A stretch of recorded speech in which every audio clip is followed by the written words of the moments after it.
Okay, partial view, right. आप लोगों ने जो व्यू देखा वो कौन सा व्यू था? वो फुल व्यू था, ठीक है। ओके, अभी देखेंगे पार्शियल व्यू। कंट्रोलर्स के बारे में पता है आपको? कंट्रोल यूज़र डिफाइंड कंट्रोल और प्री डिफाइंड कंट्रोल्स पढ़ा है कहीं पे? सुना है? नहीं सुना है, राइट। कुछ चीज़ें ऐसी होती है जो आपको रिपीटेडली यूज़ करना है, ठीक है। आपके पास में कैलेंडर कंट्रोल है, ठीक, कैलेंडर कंट्रोल है आपके पास, लेकिन आप चाहते हैं कि मैं कस्टमाइज कैलेंडर बनाना चाहता हूँ, ठीक है। तो आप क्या करोगे? उसको एक कॉमन जगह पे पहले पूरा डिज़ाइन करोगे और आपके प्रोजेक्ट में वो चीज़ मल्टीपल प्लेसेस पे आप यूज़ करोगे, राइट। उसको बोलेंगे यूज़र डिफाइंड कंट्रोल्स, ठीक। ठीक उसी तरह से व्यू भी वर्क करता है, पार्शियल व्यू। कुछ ऐसी चीज़ें रहेगी जो आपको रिपीटेडली यूज़ करना है मल्टीपल व्यूज़ पे, ओके। जैसे एम्प्लॉयज़ के नाम या फिर कॉन्टैक्ट नंबर, ठीक है। ये सारी चीज़ें आपको फिक्स करनी है, लेकिन वो हर व्यू के ऊपर में आपको लिखना पड़ेगा उसके लिए 10 to 15 कोड्स, ठीक है, राइट। तो आप क्या करोगे? उसके लिए एक कॉमन ब्लॉक बना के रख दोगे और उस ब्लॉक को सिंगल लाइन ऑफ कोड से हम हर जगह पे कॉल करेंगे, ठीक, ओके। यानी आपने एक प्लेस बना ली और वो कंट्रोल को आपने मल्टीपल प्लेसेस पे यूज़ किया, ठीक है। यानी जैसे अगर आपको यूज़र के या फिर एम्प्लॉयज़ के नाम अगर डिस्प्ले करने के लिए चाहिए कंट्रोल, तो आपने एक लिस्ट बना दिया एम्प्लॉयज़ के नाम की, ठीक है, और उसको लिस्ट को आप 10 जगह यूज़ कर सकते हो मल्टीपल प्लेसेस पे, ठीक है, ओके। तो पार्शियल व्यू क्या है? पार्शियल यानी फुल्ली व्यू नहीं है वो क्या है? Partial view. एक छोटा सा पैच है आपके पूरे पेज के ऊपर में, एक छोटा ब्लॉक, राइट, उसको हम बोलेंगे पार्शियल व्यू, ठीक है। पार्शियल व्यू रिप्रेजेंट ए सब व्यू ऑफ मेन व्यू, ठीक है। Partial view allow you to reuse common markup across the different view of the applications, ठीक, राइट। यानी डिफरेंट व्यूज़ के ऊपर में ये आपका कॉमन मार्कअप के लिए यूज़ किया जाता है, ठीक। We can use partial view in different views. Partial view can not use the separately, ये अलग से रन नहीं होगा, ये एज ए कंट्रोल यूज़ होगा आपके व्यू के ऊपर में। इसको आप बोलोगे कि नहीं मैं अलग से इसको व्यू करवाऊँ, वैसा नहीं होगा, ठीक है। उसका एक्सटेंशन क्या रहेगा आपके पार्शियल व्यू का? CSHTML, ठीक है, सेम ही एक्सटेंशन है, राइट। अब उसको क्रिएट कैसे करेंगे आप पार्शियल व्यू को? राइट क्लिक करेंगे आप व्यू के अंदर शेयर फोल्डर्स को, आपके पास में एक शेयर फोल्डर होता है व्यू में, उस पर राइट क्लिक करके आप एक व्यू ऐड करेंगे पहले, ठीक है। एंड देन वहाँ पे एक ऑप्शन मिलता है आपको फर्स्ट, क्रिएट पार्शियल व्यू, उसको टिक करेंगे तो आप जो व्यू क्रिएट करोगे वो व्यू पार्शियल व्यू करके क्रिएट होगा, ठीक है। आगे देखेंगे प्रैक्टिकल में, राइट। 2 टाइप से पार्शियल व्यू आप डिज़ाइन कर सकते हो, फर्स्ट वन स्टैटिक एंड दूसरा डायनामिक। स्टैटिक वो जो आप फिक्स कर रहे हो कोड में, जो आप हार्ड कोड कर रहे हो वो ही दिखाएगा हमेशा, लेकिन डायनामिक डेटाबेस में से डेटा लेकर आ रहा है और फिर वो व्यू को जनरेट कर रहा है, ठीक है। डायनामिक मतलब डेटाबेस में से डेटा लेकर आएगा और रन टाइम में आपके लिए व्यू जनरेट करेगा, ठीक है। 2 टाइप से आप उसको व्यू कर सकते हो, HTML.partial और HTML.renderView। ये 2 मेथड्स है जहाँ पे आप अपने व्यू को शो करवा सकते हो, ठीक है। HTML.partial जो है ये आपका HTML स्ट्रिंग रिटर्न करता है, यानी व्यू जिस भी पर्टिकुलर HTML से बनाया हुआ है वो HTML का पूरा स्ट्रिंग रिटर्न होगा, राइट। यानी एक के पास में रिटर्न फैसिलिटी है और एक के पास में नहीं है, एक वॉइड रिटर्न करता है और एक स्ट्रिंग रिटर्न करेगा। स्ट्रिंग मतलब पूरा का पूरा आपका कोड जो आपने व्यू में बनाया है, राइट, पार्शियल व्यू में, ठीक है।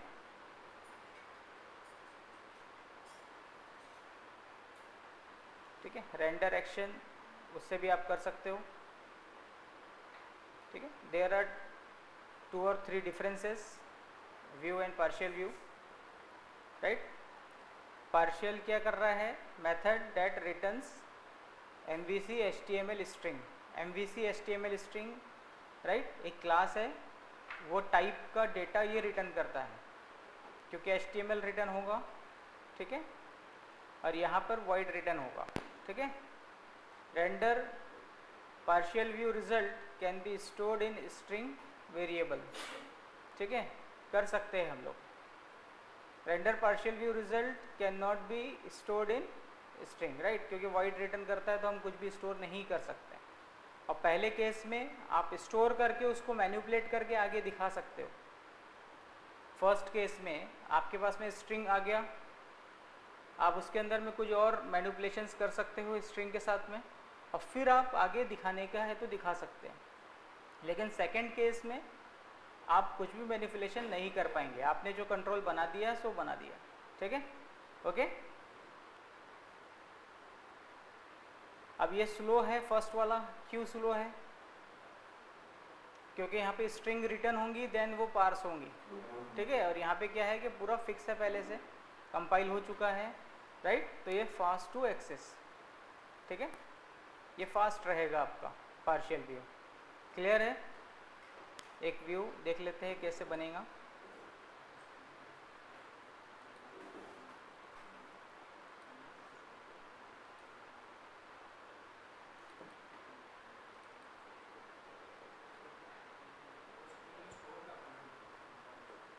वो रिटर्न करता है,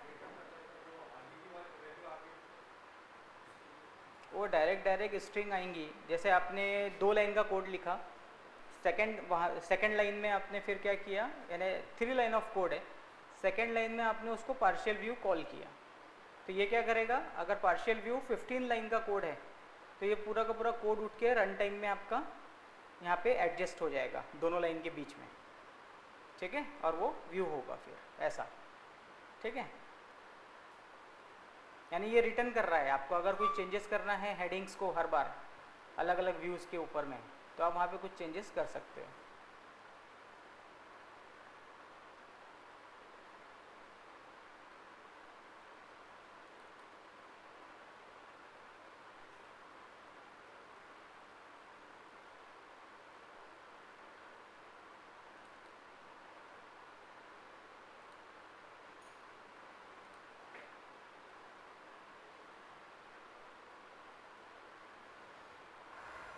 आज हम लोग 3 टॉपिक्स देखेंगे, ठीक है, ओके, और कल टाइम मिलेगा तो कल, नहीं तो फिर सैटरडे, ठीक, कंप्लीट करेंगे। सैटरडे के दिन APIs को कंप्लीट करेंगे पूरा।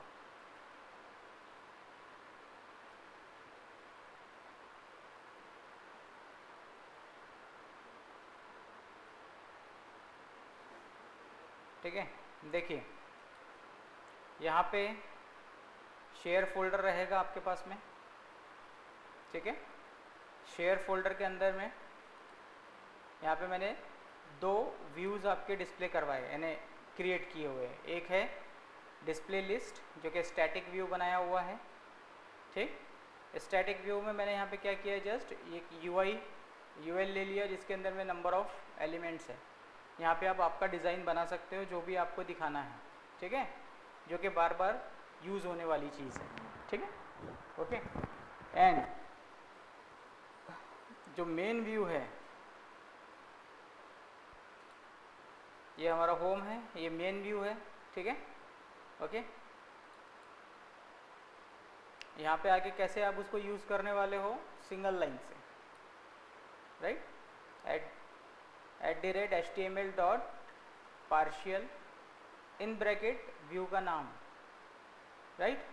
व्यू के नाम के ऊपर में भी एक चीज़ है कि आप लोग उसको स्टार्ट कर सकते हो अंडरस्कोर से, ठीक है, ताकि वो आपको मेन व्यू है ये कंसिडर नहीं होगा फिर, राइट, ओके। आपकी अंडरस्टैंडिंग के लिए ऐसा ज़रूरी नहीं है, राइट, लेकिन जो एक स्टैंडर्ड है कि अंडरस्कोर कहीं पे भी दिखेगा किसी को तो उसे पता है कि नहीं ये पार्शियल व्यू है, आप खुद भी इजीली उसको यानी समझ पाएंगे आगे कि ये पार्शियल व्यू है, ठीक है, ओके। तो अंडरस्कोर लगा दिया आपने तो पार्शियल व्यू बनेगा, ऐसा नहीं है, राइट, आपकी अंडरस्टैंडिंग, ठीक है, ओके। तो पार्शियल व्यू यहाँ पे क्या होगा, रेंडर हो जाएगा पूरा का पूरा, ठीक। एंड सेकंड मेथड क्या है आपका, रेंडर, राइट। तो रेंडर पार्शियल, इसके थ्रू आप उसे यूज़ करेंगे। अब ये ब्लॉक के अंदर लिखा है इसलिए इसको रेजर ब्लॉक के अंदर डाला है, इसलिए यहाँ पे इसको @ यहाँ पे नहीं दिया है, ये बाहर ही है ब्लॉक के अंदर, ठीक है, ओके। तो ये दोनों मेथड आपको क्लियर है। यहाँ पे सिंटैक्स में किसी को कुछ प्रॉब्लम है, कैसे लिखना है ये चीज़? यूज़ करते वक्त आपने एक लाइन लिखी, राइट, लेकिन ये व्यू के पास में कितनी लाइन्स है, यहाँ पे 7 लाइन्स है, ठीक है। तो ये 7 लाइन ऑफ कोड आपके उस व्यू के अंदर में दिखेगा, राइट। चलिए इसको एक बार रन करके देख लेते हैं।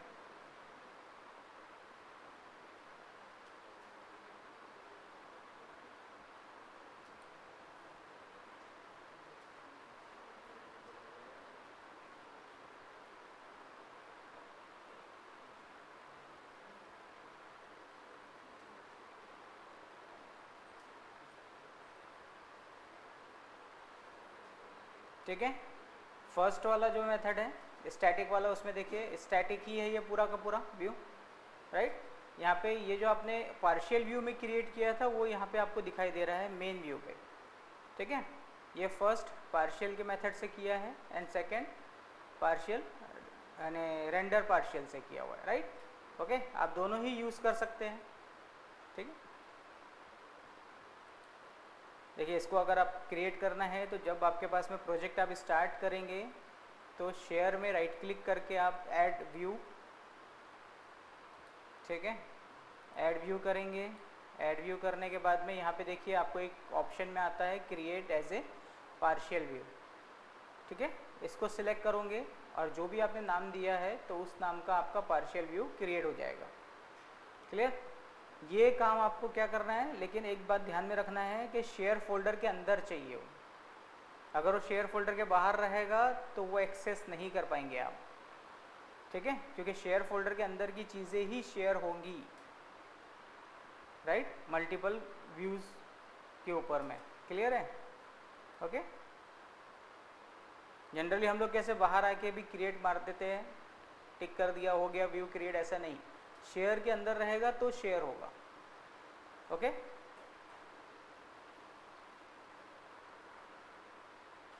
नेक्स्ट है आपका डायनामिक, राइट। तो डायनामिक के अंदर में कैसे बनाया है इसको देखिए।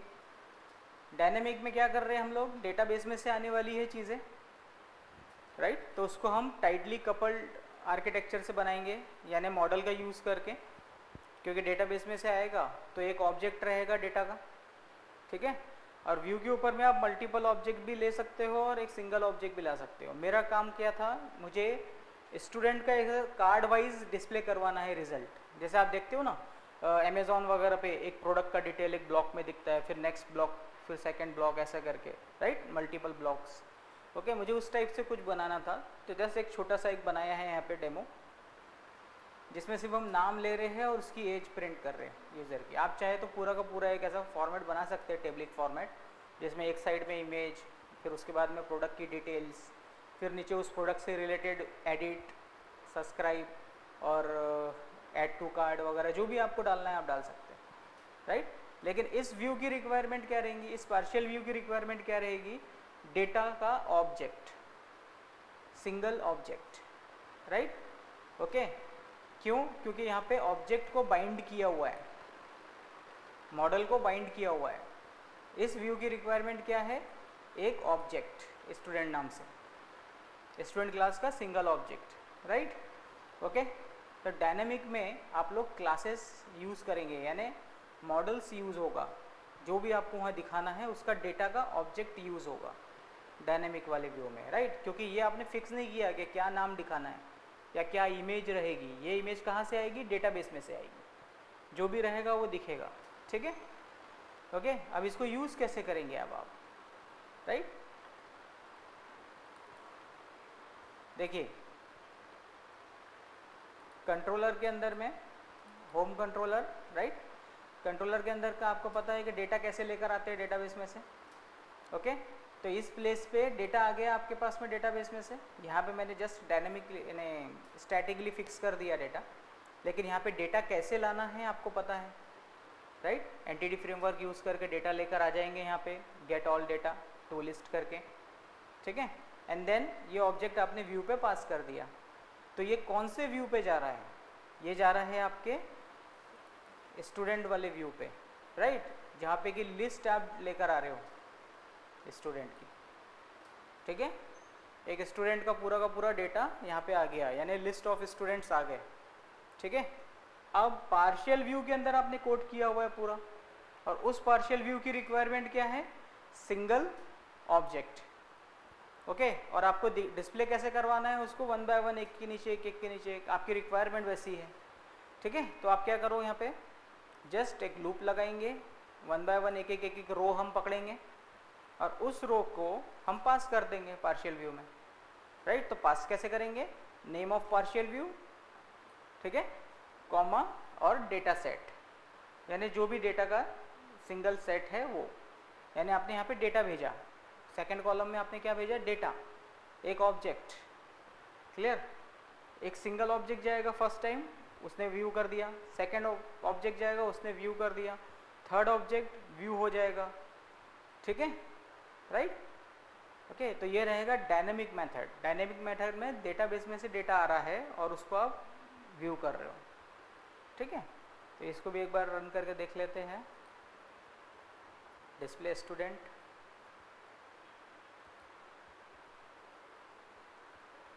राइट, ठीक है। ये जस्ट बेसिक है, आप अपने हिसाब से उसको कार्ड वगैरह बना के जो भी आप अच्छा सा डिज़ाइन देना चाहते हो वो दे सकते हो, ठीक है, राइट। यानी सिंगल लाइन ऑफ कोड आपका, यानी आपकी कोड का जो सिंप्लिसिटी है वो थोड़ा सा बढ़ गया है यहाँ पे, ठीक है। कॉम्प्लेक्स कोड जैसे आपने पूरा का पूरा 10 लाइन का कोड है या 100 लाइन का कोड है, वो आपने मेन व्यू पे नहीं लिखा, आपने कहाँ पे लिखा, उसको सेपरेट अलग अलग कंट्रोल्स पे लिखा, राइट। और वो कंट्रोल आपने मेन व्यू पे यूज़ किया कि भाई यहाँ पे ये दिखाना है, यहाँ पे लॉगिन विंडो दिखाना है, यहाँ पे प्रमोशनल वीडियो चलते रहेगा साइड बाय साइड, राइट। तो सब कुछ अगर एक पेज पे कोड करोगे तो जब आपको कोई एरर आएगा तो आपको ही दिक्कत जाएगा उसको फाइंड आउट करने में, इसलिए आप उसको अलग अलग कर दो, यानी कैटेगरी वाइज, और उन सबको फिर एक फॉर्मेट में मेन पेज पे लेकर आ जाओ कि यहाँ पे क्या दिखाना है, यहाँ पे क्या दिखाना है, ठीक है, ओके। और जो चीज़ नहीं दिख रही है, आपको पता है कि उस पर्टिकुलर ब्लॉक में एरर है, राइट, आपके लिए कोडिंग थोड़ी सी सिंपल हो जाएगी यहाँ से, क्लियर है, ठीक है। सिर्फ 10 मिनट दे रहा हूँ, जल्दी से एक पार्शियल व्यू क्रिएट कीजिए, राइट। स्टैटिक वाला ही करके देखिए, डायनामिक वाला हो जाएगा फिर, राइट। चलिए जल्दी से एक स्टैटिक व्यू क्रिएट करके देखेंगे, क्योंकि उसके बाद फिर राउटिंग देखेंगे अपन, ठीक है।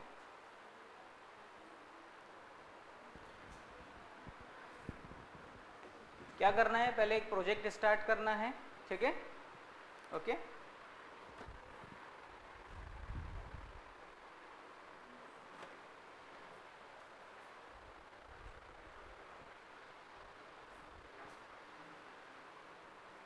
टेम्पलेट वाला ही प्रोजेक्ट ले लीजिए, कोई इशू नहीं है, उसी में बना लो, ठीक है।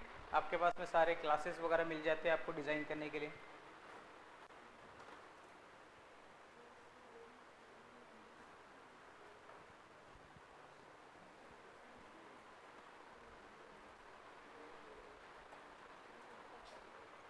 .NET बहुत वास्ट है,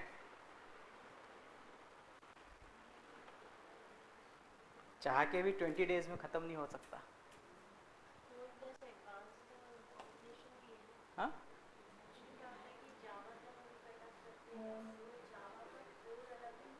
हाँ,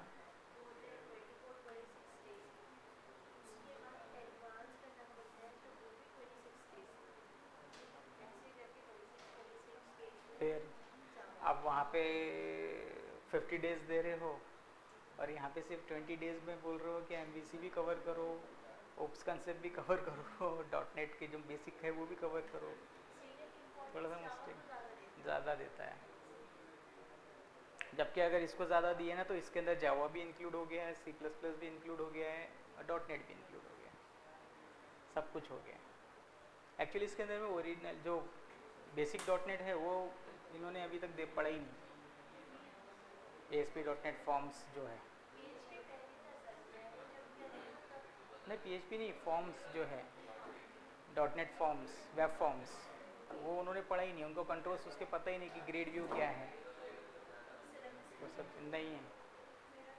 यहाँ पे सिलेबस में डायरेक्ट MVC है, इसलिए तो मैंने जो संडे के सेशंस लिया ना, संडे के दिन उनको बताया था थोड़ा बहुत कि वेब फॉर्म्स कैसे क्रिएट होता है, लेकिन उसके अंदर में भी बहुत सारी चीज़ें हैं, अपडेट पैनल से एजेक्स कंट्रोल से, वो सारी चीज़ें इनकी नहीं हुई है। मेरे को एक चीज़ जानना है, बोलो। ये नहीं क्या अभी ये जो होता है ना, ये वो फॉर्म खुलता है, ठीक है, उसमें हम एंट्री करते हैं तो डेटाबेस में जाता है, ठीक है, तो इसमें हमने ऐसा क्या लिखे जो उधर जा रहा है, उसके यहाँ नहीं फील्ड लिखे से आपने, तो मैं वही तो बोल रहा हूँ। आपने यहाँ नहीं लिखा हाँ, है, वो उधर अपने लिखा, 3 वो मेरे टायर को पता है। आर्किटेक्चर है। हाँ। आपने क्लास बनाई, क्लास के बाद में आपने एंटिटी फ्रेमवर्क यूज़ करके कर रहे हो, एंटिटी फ्रेमवर्क फ्रेमवर्क का नहीं किया है क्या? ADO.NET किया डायरेक्ट? बताओ उसका कोड। हर एक चीज़ में एक चीज़ क्लियर रखो कि आपने जो बनाया उसकी रिक्वायरमेंट क्या है, उसका इनपुट क्या है और उसका आउटपुट क्या है, राइट? आपने 3 लेयर्स बनाए, कॉपी दो, पहले वो स्ट्रक्चर समझा देता हूँ कि आपने क्या बनाया। ये वाला क्या? हाँ यही वाला, ये ठीक है। वाला, ये मैं पढ़ रहा था। आपने जो भी बनाया ना, राइट, ये डेटाबेस हो गया। आपने जो भी डिज़ाइन किया ना वो इस पार्ट पे किया, इस लेयर पे, मॉडल में नहीं मॉडल नहीं, DAL पे, DL डेटा एक्सेस लेयर बोलेंगे उसको, मॉडल नहीं बोलेंगे। मॉडल बोलना है, आपने मॉडल बोला ना तो उसके अंदर में वो वाला हो गया ना स्टूडेंट, जिसमें हम सिर्फ बनाते हैं, सिर्फ प्रॉपर्टीज़, जिसमें वैलिडेशन लगाते हैं। नहीं सिर्फ प्रॉपर्टीज़। मॉडल बोलो तो सिर्फ प्रॉपर्टीज़ हम बोलेंगे MVC में। पहले के कंसेप्ट में क्या था, सिंगल क्लास बनती थी जहाँ पे प्रॉपर्टीज़ और उसकी फंक्शनैलिटीज़ दोनों भी सेम इस पे रहती थी। मतलब ये क्या? हाँ, ये आपका हो गया मॉडल, जिसके अंदर में सिर्फ एक ऑब्जेक्ट है जो कि डेटाबेस से बाइंड है, यानी डेटाबेस के जैसा। जैसा है। इसके अंदर डेटा लेंगे आप एप्लीकेशन से, फिर डेटाबेस में डालेंगे, राइट, ऐसा। ओके, तो इसके अंदर में मॉडल्स भी रह सकते हैं, राइट, और आपके रिपोजिटरीज भी रहेगी, रिपोजिटरीज भी जिससे हम रहेगी कनेक्शन बनाएंगे, जिसमें हम लॉजिक लिखेंगे, राइट, डेटाबेस में डालने के लिए। तो वो ADO.NET का भी कर सकते हो, MVC एंटिटी फ्रेमवर्क से भी आप कर सकते हो, ठीक है। इसलिए मैंने 2 क्लासेस बनाई थी अलग अलग, एक स्टूडेंट बनाया था और एक रिपोजिटरी बनाया था, क्योंकि MVC के अंदर में ये 2 चीज़ें बनती हैं नॉर्मली। हमने जो देखा था वो रिपोजिटरी पैटर्न बोलेंगे, देयर आर 20 to 24 पैटर्न्स अलग अलग, राइट। वाटरफॉल मॉडल हो गया, राइट, ओके, 3 टायर आर्किटेक्चर हो गया आपका, रिपोजिटरी पैटर्न हो गया, ठीक है। ये डिफरेंट डिफरेंट पैटर्न्स है। आप यानी पैटर्न मतलब क्या है, एक तरह से कोड करने का तरीका मेरा अलग है, राइट, आपका अलग है, ओके। अब जब स्टैंडर्ड लोगों ने रजिस्टर्ड किया कि भैया ये पैटर्न मैंने डिज़ाइन किया है, उसको रजिस्टर किया, तो वो रजिस्टर होते होते होते होते अलग अलग पैटर्न उसको नाम देते गए, ठीक है। किसी ने इस तरीके से यूज़ किया कि मैं फंक्शंस अलग क्लास में रख रहा हूँ और जो फील्ड्स है वो मैं अलग क्लास में रख रहा हूँ, राइट। नहीं तो क्या होगा, मैं फंक्शंस पे काम कर रहा हूँ और किसी एक फंक्शन को मैंने डिस्टर्ब किया तो मेरी फील्ड्स भी डिस्टर्ब हो जाएगी, यानी वो फाइल्स जो है वो फाइल पूरी, फिर यानी एक तरह से देखा जाए तो आपने एक बार सबमिट किया फाइल, अब आप उसके अंदर में इन्हेंसमेंट कर रहे हो जिसकी वजह से अभी तक वो टेस्टिंग में ही है, तो आगे वाला वेट करेगा क्या उस केस में? नहीं, उसका तो चलते रहना चाहिए ना पुराना, राइट, ओके। तो इस केस में सेपरेट अलग अलग करके बनाते हैं, डीकपल्ड आर्किटेक्चर बोलते हैं उसको, यानी एक दूसरे के ऊपर में डिपेंडेंसी नहीं है। आप यहाँ पे फील्ड कम ज़्यादा करोगे तो इधर कुछ होगा कि ये फाइल नहीं डाला और ये फाइल है जिसके अंदर में और कोई दूसरे फंक्शन है जो इसको यूज़ नहीं कर रहे हैं, राइट, तो वो तो फाइल जानी चाहिए ना, रुकना नहीं चाहिए किसी वजह से, इसलिए ये डिफरेंट डिफरेंट फाइल्स में। अदरवाइज एक ही में रख सकते थे कि भैया स्टूडेंट का डेटा है तो 5 फील्ड स्टूडेंट की और स्टूडेंट से रिलेटेड फंक्शंस उसके नीचे, क्योंकि क्लास एक ही है, राइट। लेकिन रिपोजिटरी बोलो तो आपको क्लियर हो जाएगा कि नहीं, ये स्टूडेंट से रिलेटेड रिपोजिटरी है, ये डिपार्टमेंट से रिलेटेड रिपोजिटरी है, राइट, ये स्टोर से रिलेटेड रिपोजिटरी है, राइट। आप उसको अच्छे से ऑर्गेनाइज वे में लिख सकते हो फिर, ठीक है। तो अब यहाँ पे जो आपने काम किया है वो डेटाबेस के साथ कनेक्शन में है, और आप क्या कर रहे हो, व्यू से सिर्फ डेटा मांग रहे हो कंट्रोलर पे, और कंट्रोलर क्या कर रहा है, ऑब्जेक्ट इसको दे दे रहा है, और वो ऑब्जेक्ट से डेटा लेके डेटाबेस में डाल दे रहा है। तो सर देखो ना, मैं इसका अभी सबमिट बटन दबाता हूँ तो ये इसकी पोस्ट मेथड कॉल करता है ये वाली, हाँ हाँ और फिर इसमें से फिर रिपोजिटरी में जाके फिर चाहता ये सब हाँ करवा रहा बिल्कुल है ना? बिल्कुल हाँ वही काम हो रहा है, वैसे ही होता है डेटा। ठीक है, अब पार्शियल व्यू से आप क्या कर सकते हो, जैसे लॉगिन बॉक्स है वो आप एक डिज़ाइन करके रख लो, आपको मल्टीपल जगह पे लॉगिन बॉक्स दिखाने हैं अगर, ठीक है, ओके, जिस भी फॉर्म में यूज़ करना है आप वहाँ पे उसको यूज़ कर सकते हो डायरेक्ट बुला के, राइट। चलिए हो गया, बनाया पार्शियल व्यू बनाया। रेंडर पार्शियल में ऐसा लगा वर्ड टू ऑब्जेक्ट। हाँ इसको आप उसमें लिखो ब्लॉक में, इसको ब्लॉक में डाल के लिखो क्योंकि वॉइड रिटर्न कर रहा है ना वो, इसलिए राइट रेजर ब्लॉक में लिखो उसको, @ लगा दो ऊपर में और अंदर से हटा दो।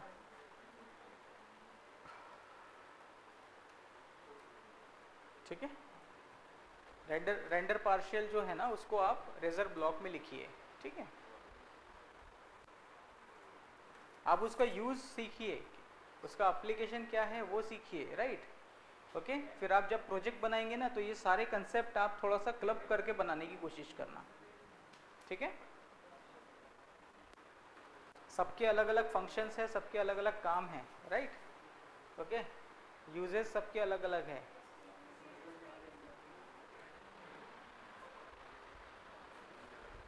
हो गया, क्लियर हुआ क्या, राइट। जैसे एनिमेशन आप बना सकते हो एक पार्शियल व्यू पे, अब वो एनिमेशन वीडियो आपको मल्टीपल इस पे दिखाना है, या आप उसको लेआउट वाले पेज पे ही नीचे डाल के रख दीजिए तो वहाँ पे चलते रहेगा साइमल्टेनियसली वो। ठीक है, जैसे स्क्रॉल, ऊपर स्क्रॉल होते रहती है कुछ चीज़ें, राइट। आप मार्कअप लैंग्वेज का यूज़ करके, ठीक है, ओके, मार्क्यू जो है, मार्क्यू आप एक पार्शियल में बना के रख दो। ठीक है, वहाँ से डेटाबेस कनेक्टिविटी ले लो, जो जो आप वहाँ पे डेटाबेस में डालोगे वो चीज़ें स्क्रॉल होते रहेंगी। या अपडेट्स, अपडेट को भी आप मार्क्यू में यूज़ कर सकते हो लिस्ट वाइज। ठीक है, डेटाबेस से पार्शियल व्यू बना दिया, अपडेट वाला ब्लॉक आप कहीं पे भी आप यूज़ करो, वहाँ पे अपडेट डेटाबेस में से लेकर आते रहेगा और वो चलते रहेगा। ठीक है, स्क्रॉल होते जाएगा।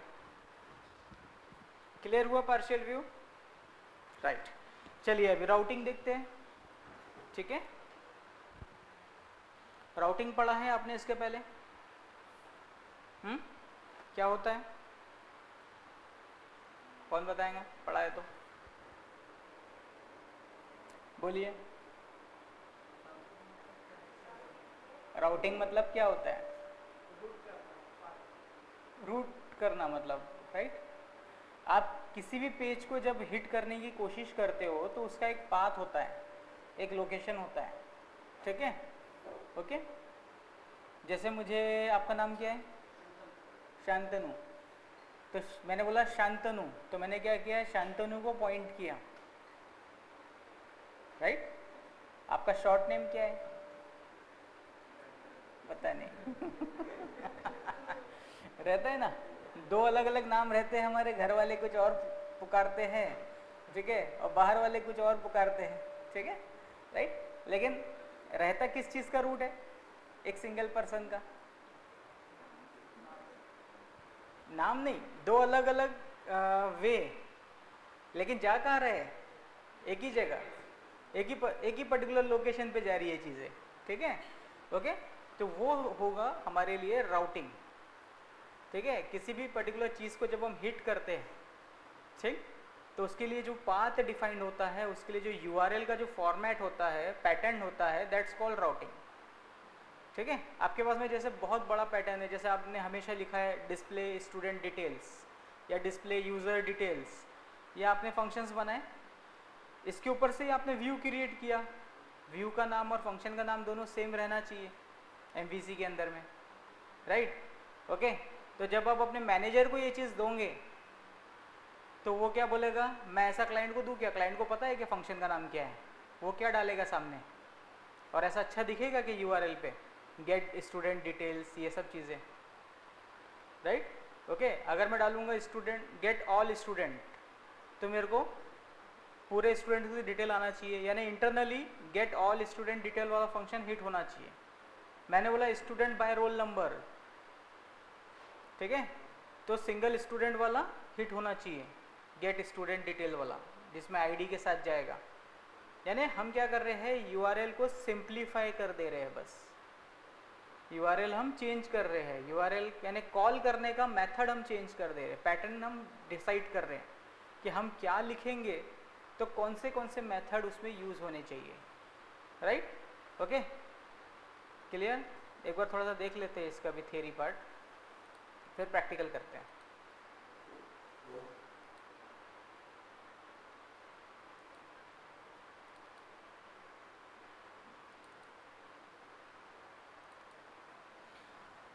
राउटिंग में दो टाइप की राउटिंग्स होती है, पहला कन्वेंशनल राउटिंग और दूसरा होता है आपका एट्रीब्यूट राउटिंग, ठीक है। कन्वेंशनल राउटिंग जो है अभी तक जो होता है हमारे साथ, जो आपने अभी तक यूज़ किया, कैसे यूज़ किया आपने, फॉर्मेट, आपके डोमेन नेम, देन कंट्रोलर का नाम, देन एक्शन नेम, ठीक है। ओके, जैसे यहाँ पे अगर मैं आपको बताता हूँ तो आपके पास में ऐप स्टार्ट के अंदर में देखिए राउट कॉन्फ़िग फाइल है, राउटिंग आप यहाँ पे मेंशन करेंगे, ठीक है। Okay, this particular concept is known conventional routing. ये फिलहाल एक ही राउटिंग आपका मेंशन है यहाँ पे, डिफ़ॉल्ट वाला, राइट। एक ही राउट आपने बना के रखा है। ओके, क्या राउट किया आपने इसमें, यूआरएल आप क्या टाइप करने वाले हो, किस पैटर्न में टाइप करने वाले हो, यूआरएल एड्रेस के प्लेस पे पहले कंट्रोलर का नाम, देन एक्शन मेथड और देन आईडी, ये आपने डिसाइड किया, ठीक है, कि हम इस तरीके से लिखेंगे तो यूआरएल हिट होना चाहिए, सर्वर पे रिक्वेस्ट जाएगी। और होना क्या है, इस पर्टिकुलर पैटर्न के बाद क्या निकाल के लाएगा वो, ये होम कंट्रोलर, राइट, और उस कंट्रोलर के अंदर में इंडेक्स वाला मेथड, ठीक है। यहाँ आप बताएंगे कि क्या कॉल हो रहा है एग्जैक्ट, ये चीज़ जो है ये जस्ट आपके पैटर्न डिसाइड करने की प्लेस है। यहाँ पे आपने पैटर्न डिसाइड किया, ओके, और ये आपने एक नाम उसको अलॉट कर दिया डिफ़ॉल्ट, ठीक है, कि ये डिफ़ॉल्ट है, ओके, राइट। अब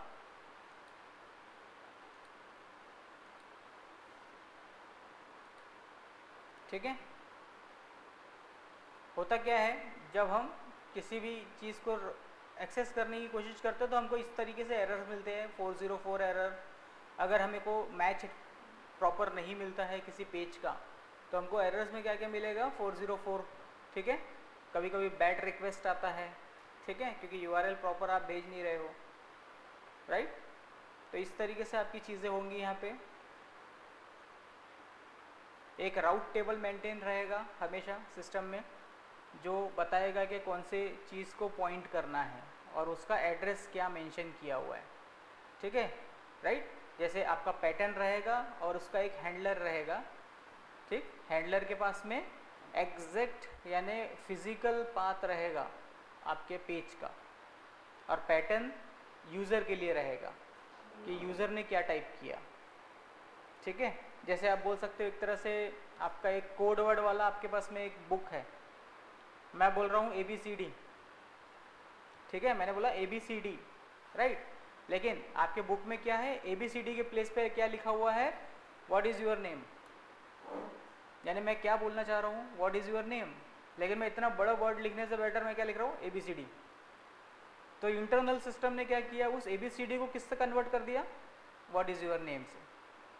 वही काम ये टेबल कर रहा है, राउट टेबल, ठीक है। राउट टेबल का क्या है पर्पस, जस्ट कन्वर्ट करना आपकी रिक्वेस्ट को फिजिकल रिक्वेस्ट के साथ, यानी एक्चुअल पेज के साथ, एक्चुअल लोकेशन के साथ, ठीक है। जो भी आप पैटर्न भेजोगे उस पैटर्न को फिजिकल पाथ के साथ में कन्वर्जन करना, ठीक है, राइट। उसका कॉन्फ़िगरेशन, राउट कॉन्फ़िगरेशन के अंदर में आप इस तरीके से आपको पैटर्न दिखता है पूरा, ठीक, ओके। आपको ज़्यादा कुछ नहीं करना, ये लाइन फर्स्ट वाली ऑलरेडी जब आप प्रोजेक्ट बिल्ड करते हो तो होता है, राइट। देन आपको सिर्फ इस पर्टिकुलर फंक्शन पे ध्यान देना है, राउट्स डॉट मैप राउट। आपको मल्टीपल राउट्स बनाने हैं तो आपको मल्टीपल टाइम्स इसको मेंशन करना पड़ेगा, ठीक है। ओके, तो फर्स्ट वाला क्या रहेगा, राउट नेम रहेगा, दूसरा यूआरएल पैटर्न रहेगा, और उसके बाद में कौन से लिंक को पॉइंट कर रहा है वो पैटर्न, वो चीज़ रहेगी, ठीक है।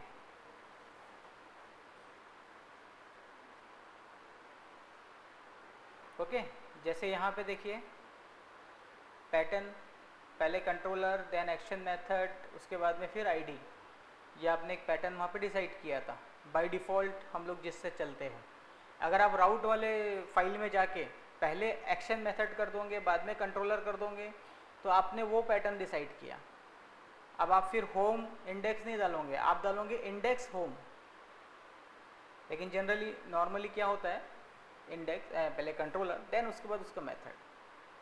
करना चाहे तो कर सकते हैं आप, इंटरनली जाके उसको आपने चेंज कर दिया तो वो उसके हिसाब से यूआरएल कॉल होगा, ठीक है।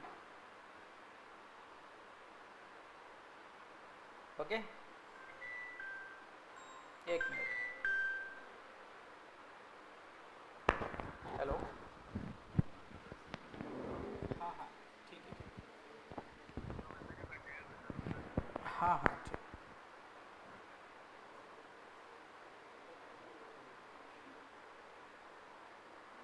एक मिनट। हाँ,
हाँ हो गया, डिटेल भेजा आपको,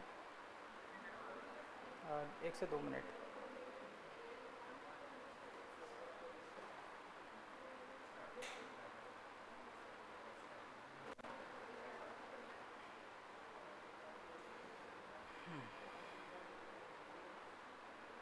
ओके,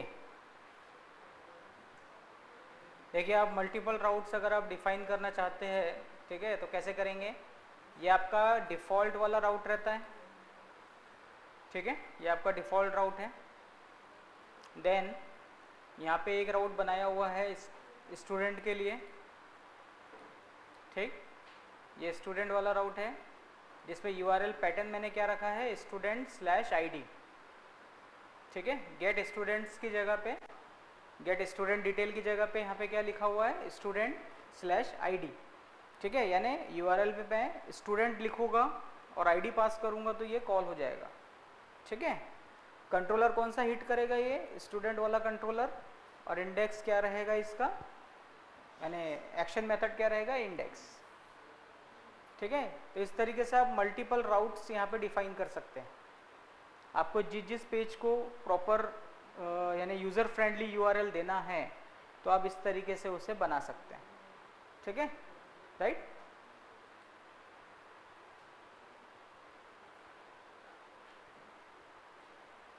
अब इसके अंदर में एक कंसेप्ट होता है कंस्ट्रेंट।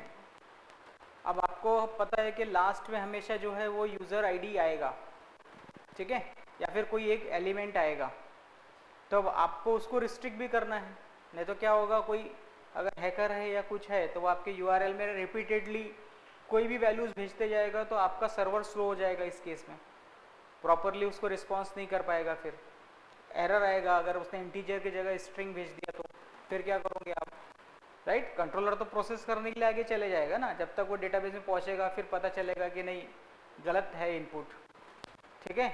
तो ये सारी चीज़ें रिस्ट्रिक्ट कर सकते हो आप, एक कंस्ट्रेंट वहाँ पे लगा सकते हो, ठीक, कि इंटीजर ही एक्सेप्ट होगा, स्ट्रिंग वो डाल ही नहीं पाएगा, एरर दे देगा उसको फर्स्ट लेवल पे, राइट। तो उसके लिए क्या करना है आपको, यहाँ पे देखिए यहाँ पे क्या पैटर्न लिखा है, फिर स्टूडेंट, देन उसके बाद में आईडी, देन नेम, फिर स्टैंडर्ड आईडी, ठीक। ये फिर से इंडेक्स वाले मेथड को ही कॉल कर रहा है। आईडी जो है वो ऑप्शनल है, नेम भी ऑप्शनल है, स्टैंडर्ड आईडी भी ऑप्शनल पार्ट रखा है, ठीक है, तीनों को ही ऑप्शनल रखा है, आपको डाले वैल्यू या नहीं डाले चलेगा, ठीक है। लेकिन यहाँ पे एक और एट्रीब्यूट यहाँ पे ऐड हो गया, अब कंस्ट्रेंट्स।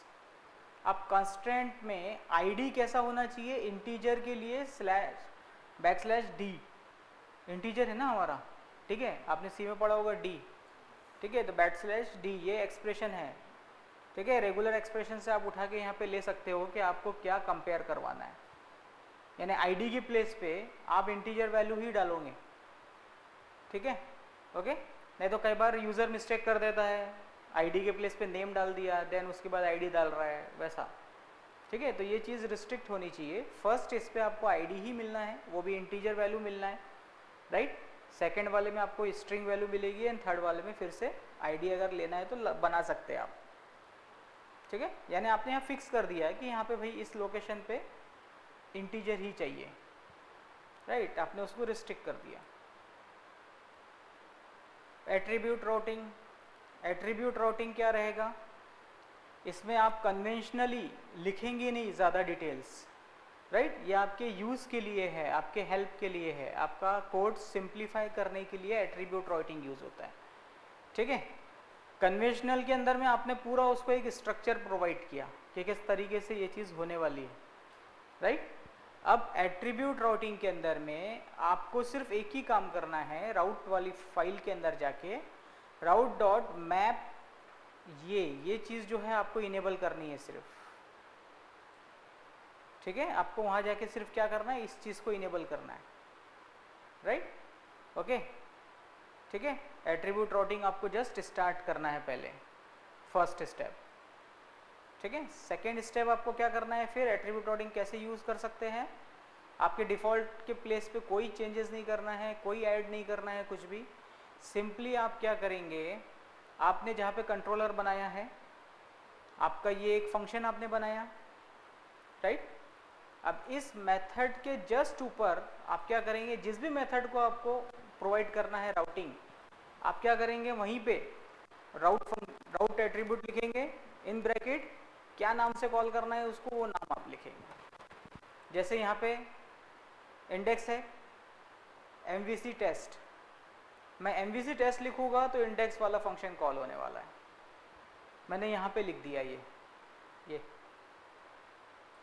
उसका URL /MVC टेस्ट लिखा तो ये इंडेक्स वाले मेथड को कॉल करेगा, यानी फंक्शन के जस्ट ऊपर में मैं लिख रहा हूँ एट्रीब्यूट राउटिंग में। अब पहले कन्वेंशनल यानी जो बाय डिफ़ॉल्ट वे है आपका वो क्या था, राउट वाली फाइल में जाके आपको सारी चीज़ें मेंशन करनी है। यहाँ पे जिस भी फंक्शन को आपको बनाना है वो डायरेक्ट बना सकते हैं, ठीक है। 1 मिनट, हेलो भैया पहुँच गए आप? हाँ ठीक है आ रहे बाहर।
पहले इसको एक बार डिज़ाइन कर लेते हैं, ठीक है, राउटिंग को।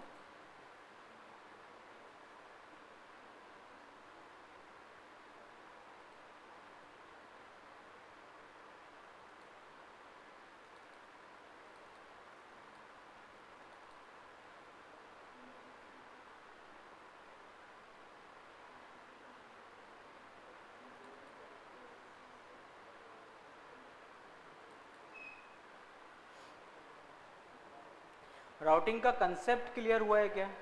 Concept, right? ओके, आप URL को चेंज कर सकते हो अकॉर्डिंग टू योर नीड, ठीक है, ओके। क्योंकि समटाइम्स क्या होता है कि हम लोग जैसे स्टूडेंट का टेबल मैंने इंटरनली बनाया TBL स्टूडेंट, लेकिन जब मैं प्रेजेंटेशन दे रहा हूँ या कुछ दे रहा हूँ तो वहाँ पे मैं TBL स्टूडेंट ही लिखूँगा, मैं स्टूडेंट लिखूँगा, यानी आगे वाले को अच्छा दिखाना है अपने को। इंटरनली आप भला ही कचरा रखो घर में चलेगा, लेकिन जब कोई मेहमान आते हैं तो प्रॉपरली उसको सजा के दिखाना पड़ता है, ठीक है। वही है बस राउटिंग, क्लियर। आप इंटरनली बनाए उसको, आपको पता है कि मैं ये लिखूंगा तो भी कॉल हो जाएगा, लेकिन कस्टमर को जब आप दे रहे हो तो उसको प्रॉपर एक URL देना पड़ेगा जो कस्टमर की कन्वीनियंट के हिसाब से हो, ठीक है, राइट। तो यहाँ पे देखिए, यहाँ पे राउटिंग के अंदर में कन्वेंशनल राउटिंग की अगर मैं बात करता हूँ तो यहाँ जैसे मल्टीपल मैंने बना के रखे, आपके पास एक बाय डिफ़ॉल्ट बना हुआ रहेगा पहले से, आप जस्ट इसी के फॉर्मेट को ऊपर कॉपी कर लेंगे, राइट, और वहाँ पे चेंजेस करेंगे। जैसे मैंने यहाँ 2 चीज़ें बनाई है, एक ऑल स्टूडेंट को कॉल करने के लिए और एक ID वाले स्टूडेंट के लिए, ठीक है। तो ऑल स्टूडेंट्स के लिए ऑल स्टूडेंट मैंने लिखा या ऑल लिखा, ठीक है, स्टूडेंट्स लिखा, ठीक है, तो क्या हो जाएगा, स्टूडेंट के अंदर में गेट ऑल स्टूडेंट वाला मेथड कॉल होगा, राइट, ये वाला व्यू स्टार्ट होना चाहिए। नेक्स्ट, मैं जब इस तरीके से URL लिखूँगा student by ID, right, student by ID, then student और गेट स्टूडेंट डिटेल वाला मेथड कॉल होना चाहिए, ठीक है, राइट, ओके। ये 2 चीज़ें फिलहाल यहाँ पे डिज़ाइन की है, बाकी इसमें आपको कुछ नहीं करना कन्वेंशनल राउटिंग के अंदर में, राइट। आपका कंट्रोलर जिस तरीके से भी आपने बनाया है वो एज इट इज़ बनाइए, राइट, इंडेक्स है, गेट स्टूडेंट फंक्शन है, अभी फ़िलहाल कुछ ऑपरेशन नहीं किया है उसमें, क्लियर, ओके, कुछ कोड मैंने नहीं लिखा है, नहीं तो आप जिस भी कोड को यूज़ करना चाहे आप कर सकते हैं, ठीक है। ओके, फंक्शनलिटी आपके हिसाब से आप बना सकते हैं, राइट। गेट ऑल स्टूडेंट बोला तो गेट ऑल स्टूडेंट वाला व्यू स्टार्ट होना चाहिए, और गेट आईडी वाला बोला तो एक आईडी आना चाहिए, और वो जस्ट डिस्प्ले कराने के लिए कोड लिखा हुआ है, ठीक है, कि आईडी आया। क्लियर। चलिए इसको रन कराते हैं अभी।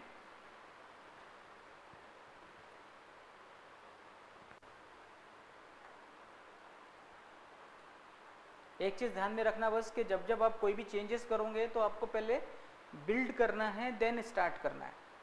नॉर्मली क्या होता है, हम सेव करते हैं, रिफ्रेश करते हैं पेज तो उससे हो जाता है, लेकिन ये कॉन्फ़िगरेशन वाला पार्ट है, तो इसके लिए आपको प्रॉपर उसको बिल्ड करके फिर से स्टार्ट करना पड़ेगा, ठीक है। ओके, जैसे ये होम कंट्रोलर आपका basic default page, right. Then क्या था, स्टूडेंट्स, ठीक है।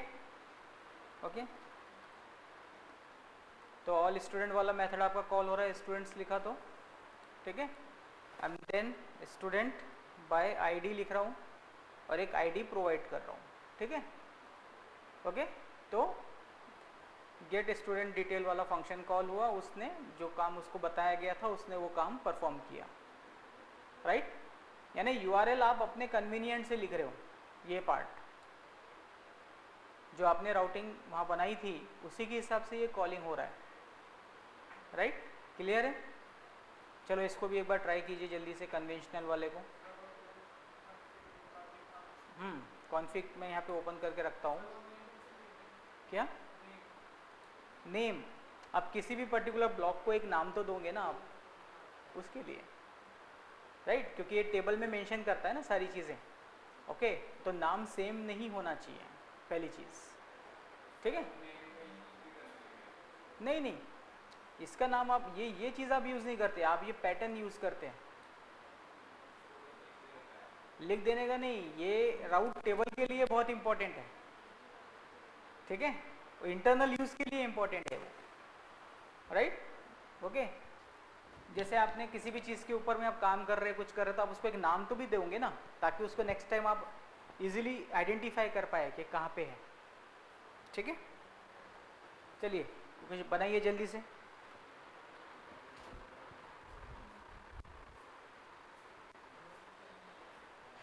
एक स्टूडेंट कंट्रोलर बनाइए, या फिर आप जो भी एक कंट्रोलर बनाना चाहते हैं नया वो बनाइए, और उसके लिए फिर राउटिंग यहाँ पे डिसाइड कीजिए।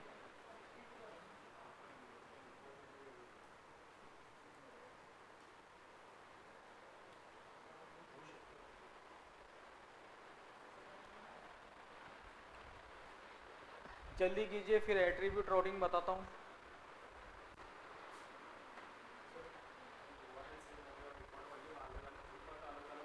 क्या क्या? हाँ हाँ, डिफ़ॉल्ट अलग अलग है नहीं, आपका यूआरएल सेम कैसे होगा? यूआरएल अलग अलग ही बनाओगे ना आप, जब भी बनाओगे तो सेम यूआरएल से कॉन्फ्लिक्ट नहीं करेगा क्या वो? आप डालोगे तो एक ही चीज़ ना, फिर आपको कुछ तो उसके अंदर में पैटर्न अलग करना पड़ेगा, ठीक। जैसे आईडी है, या फिर उसके अंदर में आप कुछ और मैच करवाएंगे। हाँ, तो एक और राउट आपको बनाना पड़ेगा नाम के साथ के लिए, जैसे आईडी स्लैश नेम आप बोल रहे हो ना, फिर आपको उसको दोनों को ऑप्शनल में रखना पड़ेगा, कि आपको आईडी ऑप्शनल में रखना है और नाम मेरे को डालना ही पड़ेगा, ऐसा एक ऐसा फॉर्मेट बनेगा, यानी आपको डिसाइड करना पड़ेंगे उसके फॉर्मेट्स, ठीक है। वही ना, आपके हाथ में है उसका पैटर्न आप कैसे बना रहे हो। एंगुलर ब्रैकेट में प्लेस होल्डर आप बना के कौन सी चीज़ आपको डायनेमिकली चेंज चाहिए वो आप कर सकते हो, ठीक। चलिए जल्दी बनाइए।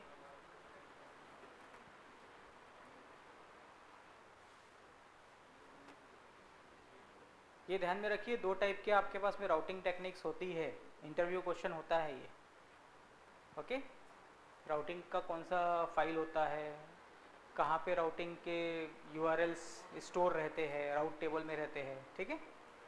ओके, अगर आपको इस तरीके से कॉल करना है तो आप कैसे लिखेंगे इसको, राइट, ये सारी चीज़ें पूछते हैं वो लोग।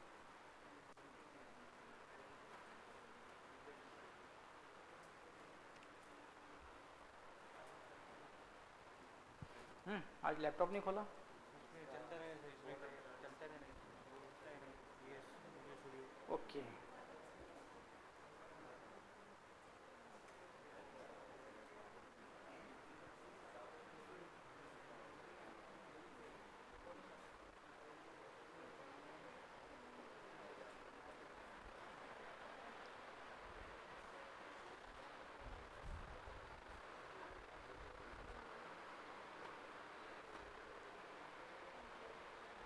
आप लोगों के सिलेबस में से लास्ट वाला एक लास्ट टाइम जो मैंने पढ़ाया था वो हटा दिया है क्या? WPF। अभी नया सिलेबस आया है कुछ शायद ना?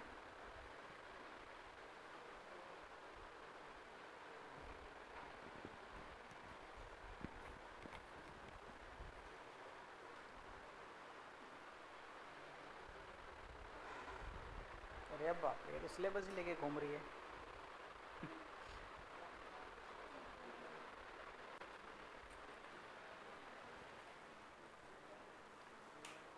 WPF करके लास्ट में ऑप्शन क्या है? देखो लास्ट वाला टॉपिक विंडोज़ API है ना। मैंने जब इसके पहले पढ़ाया था तो उसके नीचे और भी थे कंटेंट, वो हट गए। कितने हैं सेशन टोटल? 21। ये लोग बोल रहे हैं कि 20 सेशन में ही निपटाओ। कैसे करें? उसमें भी 2 संडे एक्स्ट्रा लिया मैंने। 2 सेशन तो मेरे वैसे ही।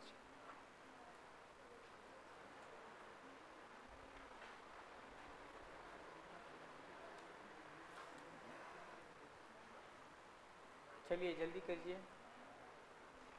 अरे व्यू के ऊपर में अभी उतना ज़्यादा फोकस मत करो, कंसेप्ट उसको ध्यान में करके कंसेप्ट समझ के रखो, फिर घर में जाके व्यू अच्छे से डिज़ाइन करते रहना।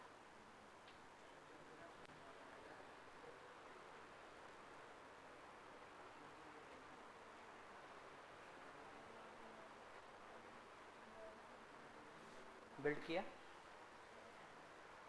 अब मैंने नाम लिखा वही तो तूने भी वही नाम लिख दिया है, ठीक है? जनरली वैसा लिखती है ना, राइट?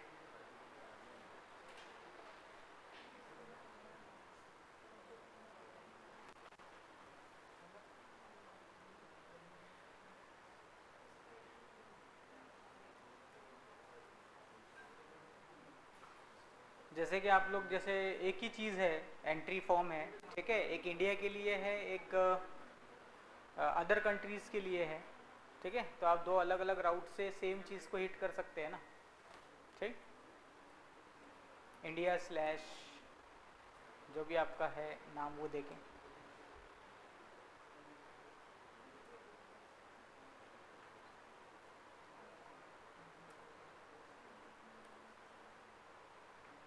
व्यू क्रिएट किया था क्या कंट्रोलर में जाने के बाद? कंट्रोलर से व्यू क्रिएशन किया था क्या? उसको व्यू मिला नहीं ना, उसको व्यू मिला नहीं। राउट डॉट कॉन्फिग में देखो, कन्वेंशनल राउटिंग को ऑफ कर दो उस वक्त। ओके, कन्वेंशनल राउटिंग से ही कर रहा है ना तू? ठीक है।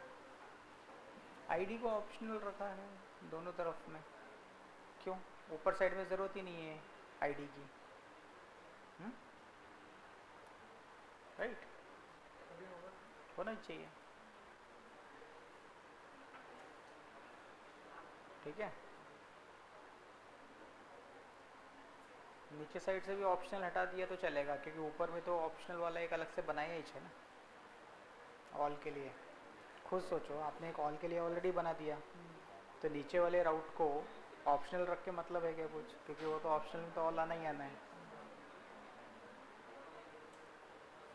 कैपिटल ऐसा नहीं चलता है, उसका कोई इशू नहीं, ठीक है? यानी आपका बनाया हुआ नाम से आप हिट कर रहे हो उसको। अभी उसके बाद एट्रीब्यूट राउटिंग कीजिए।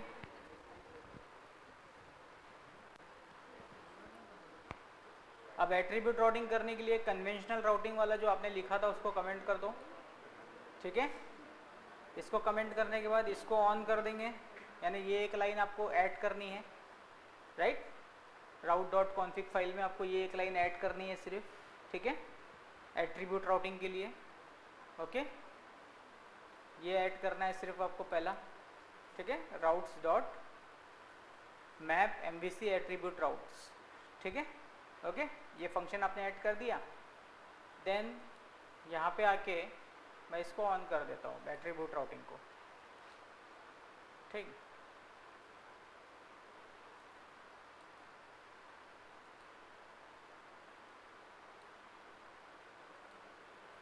ओके, ठीक है, इसको ऑन कर दिया। ये भी सेम वही काम करेगा जो कन्वेंशनल राउट कर रहा था।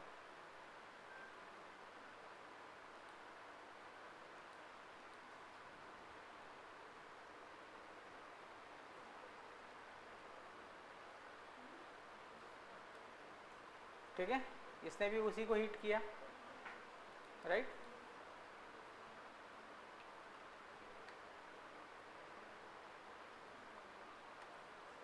राइट, इसने भी वही काम किया पूरा, ठीक।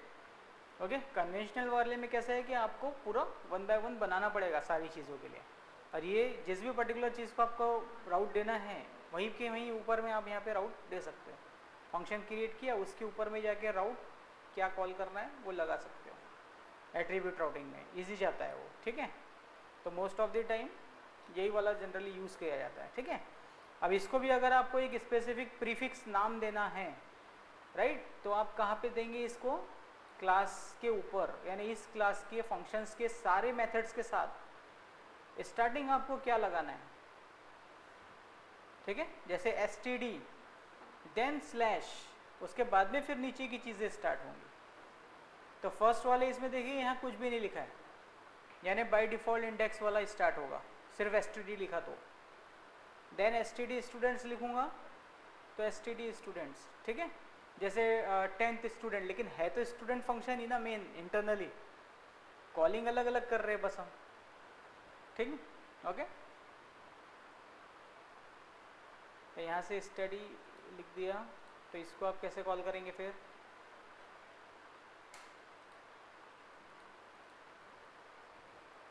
std स्लैश किया, राइट, ओके। तो ये आपका इंडेक्स वाला पेज कॉल हुआ, सबसे पहला मेथड जिसमें अपन ने ब्लैंक रखा था उसका राउट, ठीक है। देन उसके बाद में स्टूडेंट्स, ठीक है। इसके अंदर आप जो भी करना चाहते हैं परफॉर्म वो करके ला सकते हैं सामने, ठीक। स्टूडेंट बाय आईडी, ठीक, ओके, क्लियर। इस तरीके से आप उसे यूज़ कर सकते हो, यानी प्रीफिक्स, यानी आपके राउट के पहले आप क्या डालना चाहते हो, ठीक है। चलिए बनाइए, ये भी एक करके देखिए।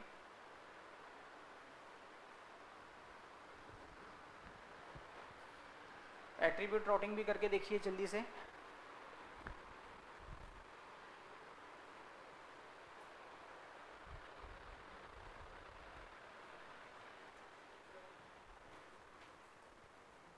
स्टूडेंट कंट्रोलर में जो इधर हम दे दिया है वो सेम इधर से है।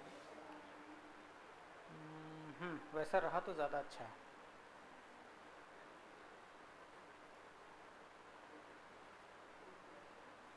राइट, उसी तरह से एट्रीब्यूट राउटिंग के अंदर में भी आपका जो प्लेस होल्डर है वहाँ पे आपने आईडी लिखा है, तो वही चीज़ आपका जो है वो पैरामीटर में चाहिए पहला, ठीक है।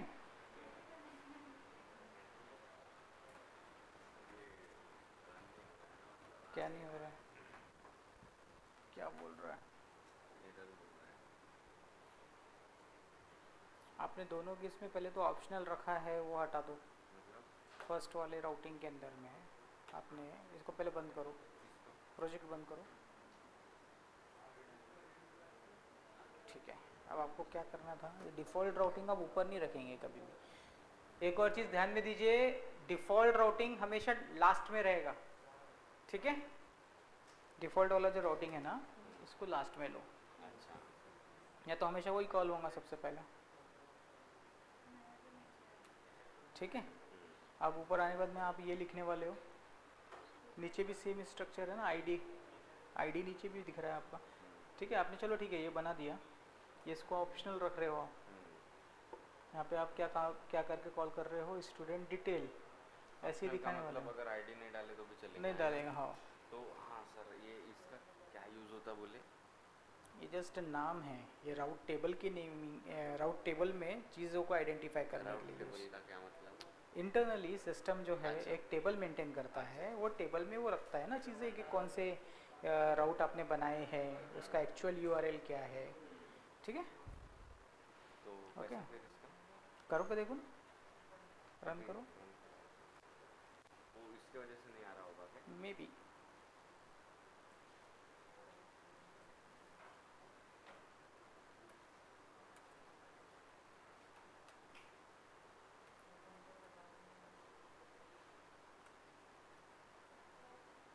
आ गया आ गया। अच्छा उसका है क्या? पहले डिफ़ॉल्ट वाला ही चल रहा था ना, क्योंकि डिफ़ॉल्ट वाले का भी फॉर्मेट सेम था, बराबर। इसका भी फॉर्मेट सेम था,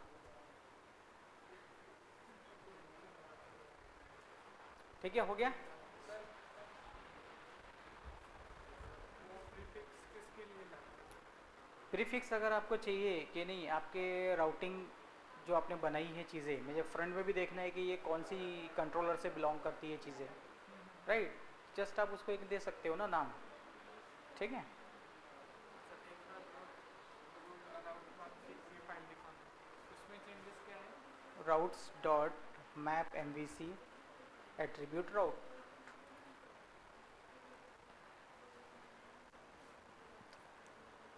जाओ कॉन्फ़िग फाइल में, ऊपर जाओ, इसको पहले कमेंट कर दो, ऊपर के जो दो बनाए आपने, इसको कमेंट कर दो, ठीक है, राइट। अभी नीचे उधर उधर फर्स्ट लाइन के बाद, हाँ एंटर करो, राउट्स, क्योंकि सबसे पहले यहाँ पे आता है वो, है ना, राउट्स डॉट मैप, आगे एट्रीब्यूट राउट्स, वो फंक्शन, बस हो गया। हाँ, एट्रीब्यूट राउट स्टार्ट करना है तो, ठीक है, सिर्फ इतना करना है।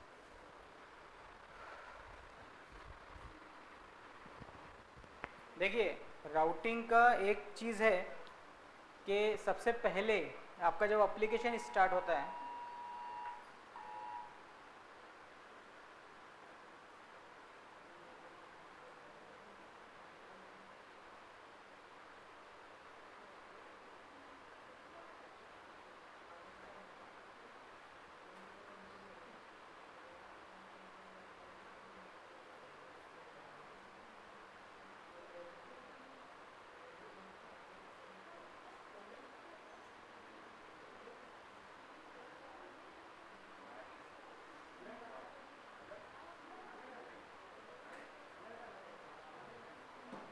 क्या हुआ, सभी को आया क्या, क्यों,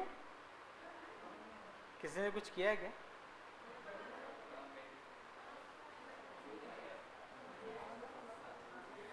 उसको एक काम करो, पहले अपने अपने मोबाइल को ना एक बार फ्लाइट मोड पर डाल दो थोड़ी देर के लिए, समझे, वो ज़्यादा सेफ रहेगा।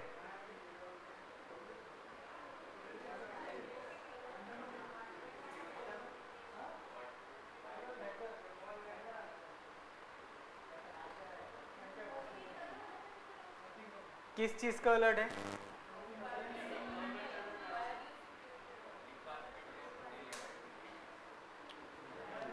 चलो ठीक है, कोई बात नहीं। अच्छा चलिए इधर ध्यान दीजिए, अभी टाइम बहुत कम है हमारे पास, ठीक है। ये राउटिंग कंसेप्ट क्लियर हुआ, conventional routing and attribute routing both, ठीक, ओके।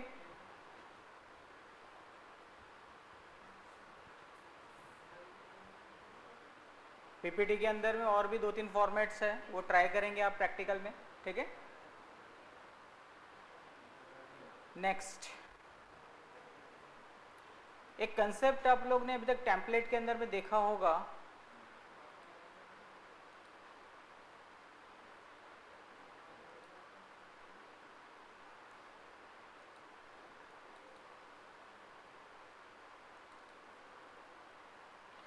बंडलिंग एंड मिनिफिकेशन, ठीक है, ओके, बंडलिंग एंड मिनिफिकेशंस। आप लोग जो भी आपने एप्लीकेशन इसके पहले बनाया है, जावा में बोलो या पीएचपी में बोलो, ठीक है, आप वहाँ पर सीएस फाइल और जावा फाइल्स आपके हर पेज के ऊपर में इंक्लूड करते हो, उसका लिंक CDN जो है आप ऊपर डालते हो हमेशा, राइट। CSS ऊपर, जावा नीचे, मेन बॉडी के फॉर्मेट ऐसा ही है, राइट। सभी लोग करते हैं यूज़। अगर आपको स्टाइल शीट्स यूज़ करना है या जावा फाइल का यूज़ करना है, jQuery यूज़ करनी है, राइट, तो आप क्या करते हो, पेज के ऊपर में वो सारी चीज़ें इंक्लूड करते हो। अगर आपके पेज पे स्टार्टिंग में अगर 20 जावा फाइल्स का यूज़ है और 15 CS फाइल का यूज़ है, तो आपके सर्वर को ने क्या बोलना चाहिए, आपके पेज की जो लोडिंग कैपेसिटी है वो डिक्रीज हो जाएगी, यानी आपका पेज बहुत ज़्यादा स्लो रेंडर करेगा आपके स्क्रीन पे, ठीक है। क्यों? क्योंकि हर पेज के लिए रिक्वेस्ट जाएगा पहले सर्वर के पास, हर एक फाइल का डेटा मांगेगा, उसको लोड कराएगा, फिर सेकंड मांगेगा, फिर उसको लोड कराएगा, राइट। अभी के जो एडवांस ब्राउज़र्स है वो 6 रिक्वेस्ट को एट ए टाइम भेजते हैं, वो 6 रिक्वेस्ट कंप्लीट होती है, देन नेक्स्ट 6, ठीक है। इस तरीके से वो रिक्वेस्ट ट्रांसफ़र होती है सर्वर और क्लाइंट के बीच में, ठीक है। आपने अगर जैसे 10 फाइल अगर आपने JS की रखी है तो वो 10 बार रिक्वेस्ट जाएगी और उसका रिटर्न आएगा, ओके। CS फाइल है तो 10 बार रिक्वेस्ट है, फिर उसका रिटर्न आएगा।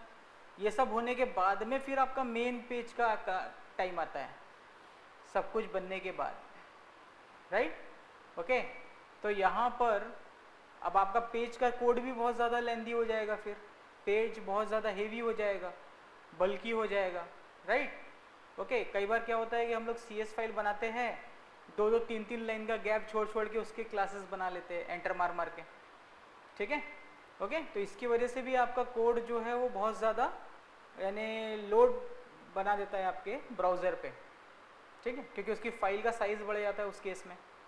तो फाइल का साइज़ बढ़ेगा तो ऑब्वियसली आपका जो पेज है वो ज़्यादा स्लो स्टार्ट होगा, ठीक है। तो इस चीज़ को रिड्यूस करने के लिए MVC के अंदर में एक कंसेप्ट है मिनिफाइजेशन, ठीक है, मिनिफिकेशन, और जिसको आप नॉर्मल इसमें बोलते हैं optimisation, optimisation of your website.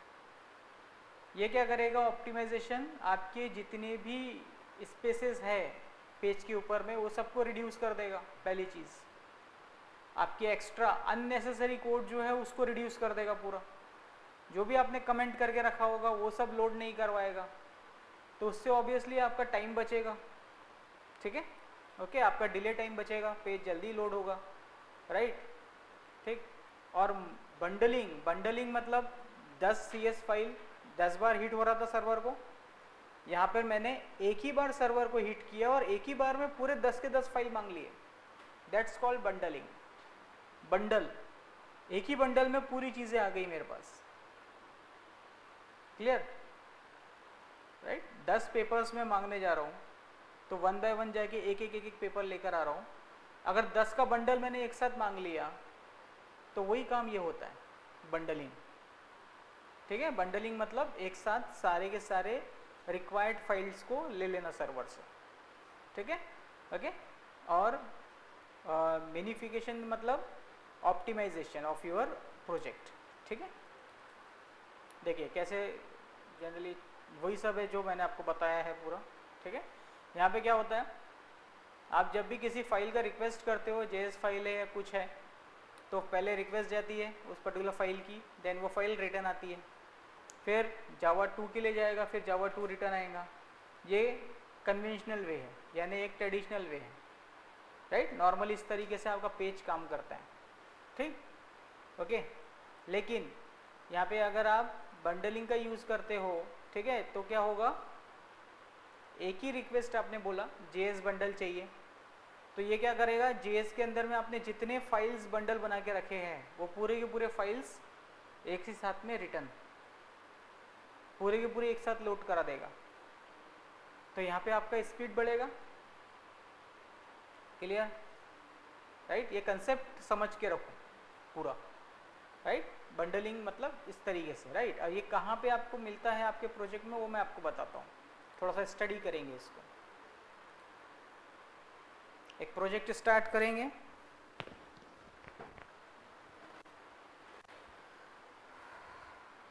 Generally आपके लोकल जब आप रन करते हो एप्लीकेशन लोकल होस्ट पे, तो आपको उतना फ़र्क नहीं पड़ेगा, क्योंकि उस वक्त लोकल होस्ट पे बंडलिंग जो है वो ऑफ रहता है, यानी ऑप्टिमाइजेशन ऑफ होता है, ठीक है, क्योंकि डिबग मोड पे रहता है आपका एप्लीकेशन।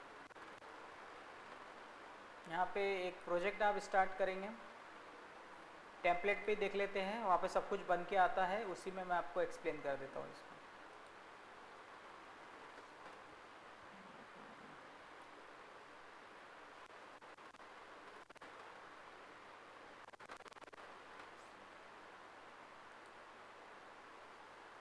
ठीक है,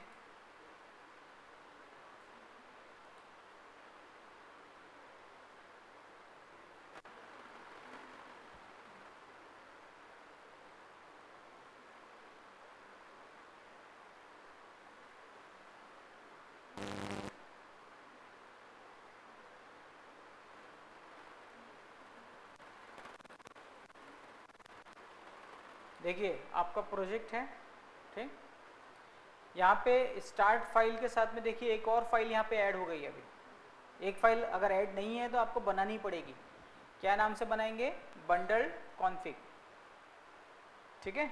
अगर आपको बंडलिंग करनी है तो आपको एक फ़ाइल क्रिएट करना है। फिर कहाँ पे करना है क्रिएट? स्टार्ट में, यानी ऐप अंडरस्कोर स्टार्ट के अंदर, राइट। इसके अंदर में सारी चीज़ें रहने वाली है। ओके, तो यहाँ पे देखिए आपके पास में एक फंक्शन है register bundle, register bundle, right. आपको बंडल को रजिस्टर करना पड़ेगा पहले, ठीक है। अब यहाँ पे रजिस्टर बंडल के अंदर में बंडल डॉट ऐड, दो बंडल्स हम बनाने वाले हैं, एक जेएस के लिए बना रहे हैं, ठीक है। ओके, तो जेएस वाला जो बंडल है उसके अंदर में एक जेएस फाइल मैंने इंक्लूड की है, यहाँ पे इन्हें ऑलरेडी करके रखा है पहले से, बंडल जे क्यूरी का, ठीक है। ओके, नेक्स्ट यहाँ पे ऐड किया उसने दूसरी फाइल। ओके, ये बूटस्ट्रैप की फाइल भी उसने ऐड करके रख दी बूटस्ट्रैप वाले बंडल के अंदर में।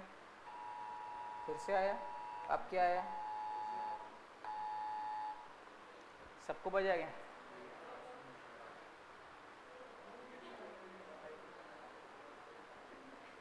देखिए यहाँ पर आप कैसे यूज करने वाले हो वो ध्यान में रखो।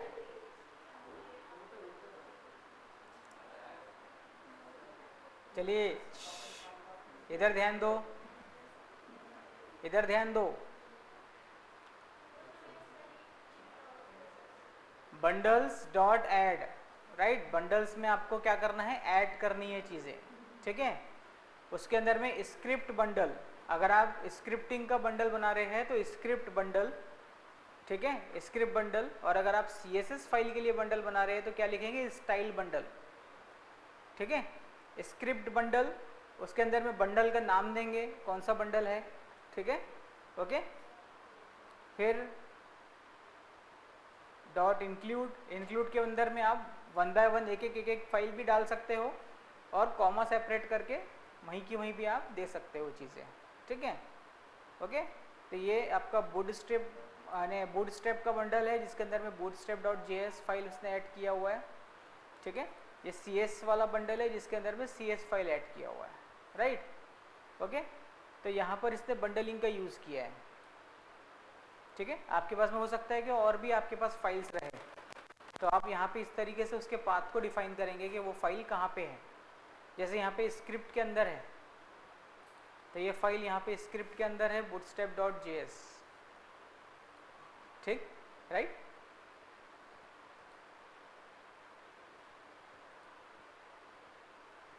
अब इसको कॉल कैसे करता है वो?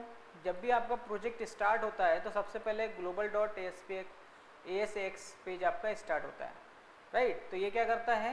पहले एरिया रजिस्टर ये चालू होता है, देन फिल्टरिंग चालू होती है, ठीक है। फिर राउटिंग, ये वाला फाइल हमारा कॉल होता है, राउट वाला, जो आपने राउटिंग अभी पढ़ा इसके पहले, राइट। राउटिंग होने के बाद में फिर बंडलिंग वाला फाइल स्टार्ट करता है, राइट। तो बंडलिंग अगर आपने बना के रखी है तो आपको यहाँ पर भी वो ऐड है या नहीं है ये चेक करना ज़रूरी है, ठीक है। ओके, बंडलिंग आप यहाँ पे ऐड करेंगे, राइट, जो कि ऑलरेडी ऐड रहता है अगर आपने टेम्पलेट लिया हुआ है तो, ठीक है। एक बार इसको थोड़ा सा ओवरव्यू कीजिए बंडलिंग को, प्रोजेक्ट में देखिए थोड़ा सा क्या क्या चीज़ें वहाँ पे है।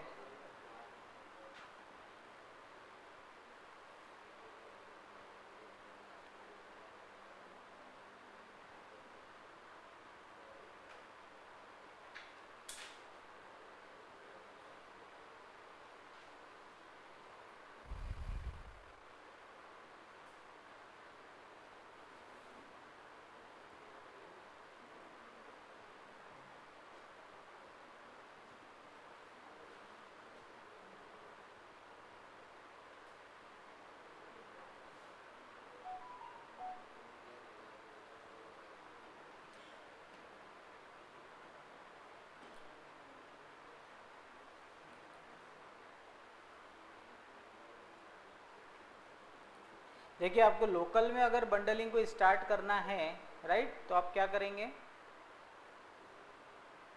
रजिस्टर बंडल के अंदर में bundles dot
enable optimization is good। देखिए अगर आपको लोकली बंडलिंग स्टार्ट करनी है तो आपको क्या करना है, यहाँ पे इस पर्टिकुलर लाइन को ऐड करना पड़ेगा रजिस्टर वाले फंक्शन में, ठीक है। ओके, एक बार इसको रन करते हैं पहले, इसको मैं ऑफ कर देता हूँ फिलहाल, एक बार इसको रन करते हैं पहले, ठीक है, राइट। एक बार प्रोजेक्ट को रन करते हैं, देखते हैं कैसे चल रहा है अभी, क्योंकि लॉ ऑफ रहता है फिलहाल, बाय डिफॉल्ट ऑफ मोड पे है, ठीक है। F12, अरे अपन ने इसमें इंडेक्स व्यू नहीं बनाया ना, ओके, बाय डिफॉल्ट बना होगा, ठीक है। इसको ऑन करते एक बार देखते हैं।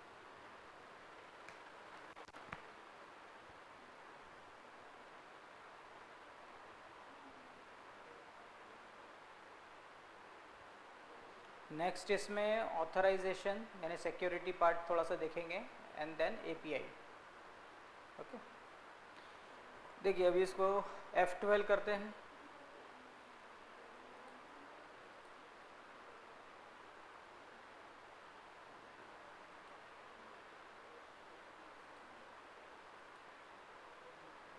ठीक। एक बार फिर से इसको रेंडर करते हैं पेज को,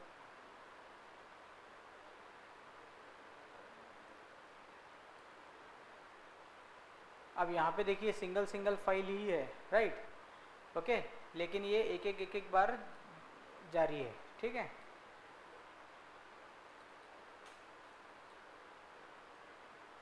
ओके, वन बाय वन एक एक फाइल का रिक्वेस्ट गया यहाँ पे, ठीक, राइट। मिनिमाइज मॉडराइजेशन, ये जेएस वाली फाइल है हमारी। एक काम करते हैं, जेएस वाले बंडल के अंदर एक और फाइल ऐड कर देते हैं जेएस की, ठीक है, फिर थोड़ा सा डिफरेंस देखने को मिल सकता है। एक काम करते हैं, स्क्रिप्ट में आके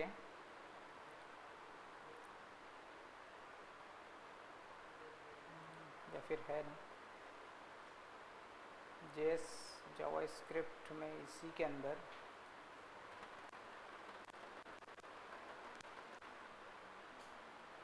ठीक है, कौन सा फाइल ले लेते हैं,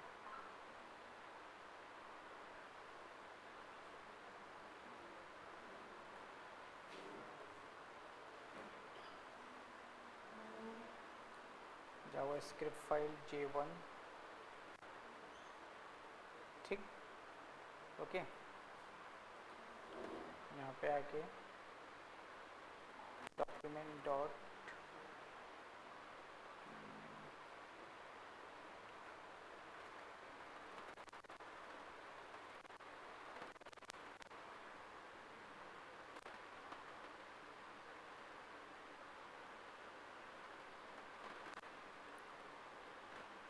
कंसोल डॉट राइट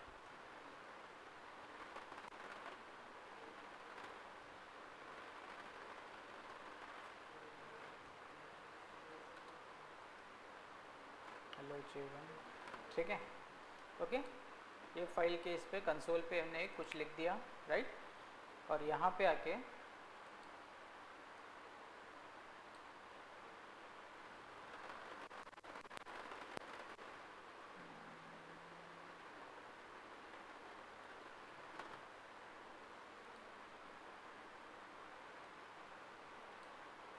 J1, ठीक है। जावास्क्रिप्ट वाले बंडल में एक और फाइल ऐड कर दी है J1, ठीक है, यानी 2 फाइल है उसके अंदर में। अब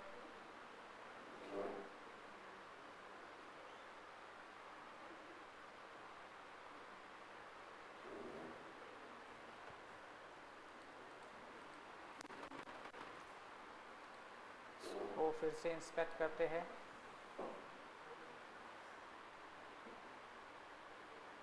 फिर से इसको एक बार स्टार्ट करते हैं, राइट।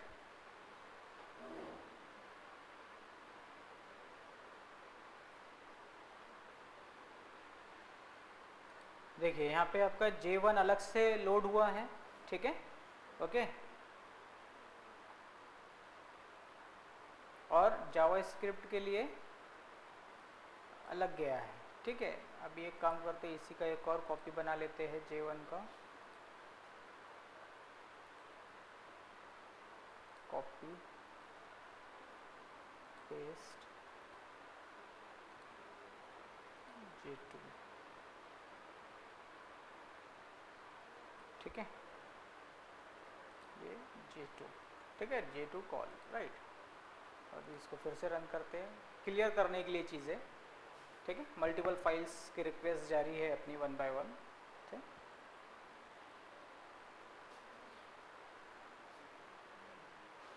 क्लियर करो, कंसेप्ट क्लियर रखो कि आप एक पेज पे मल्टीपल जहाँ पे लिख रहे थे सारी चीज़ें, वो रिक्वेस्ट आपकी 1 बाय 1 जारी है।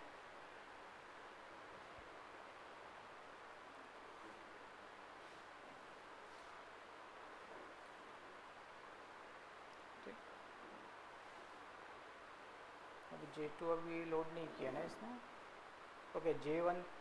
J2 अपन ने यहाँ पे ऐड ही नहीं किए बंडल के अंदर, ठीक है। J2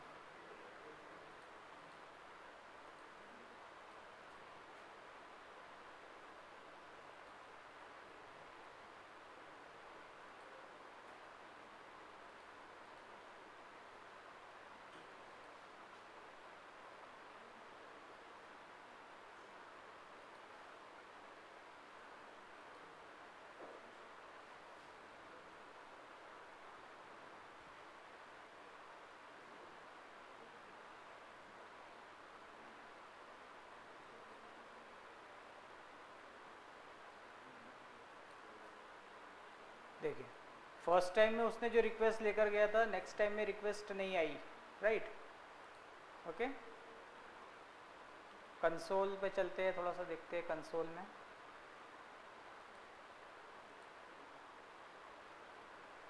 क्या बोल रहा है वो, J2 इसने डिस्प्ले किया, J2 डॉट लाइन 1, एरर आ गया यहाँ पे ना, ठीक है। एक काम करते हैं, इसको अभी बंडलिंग इनेबल करते हैं फिलहाल। यहाँ पे आके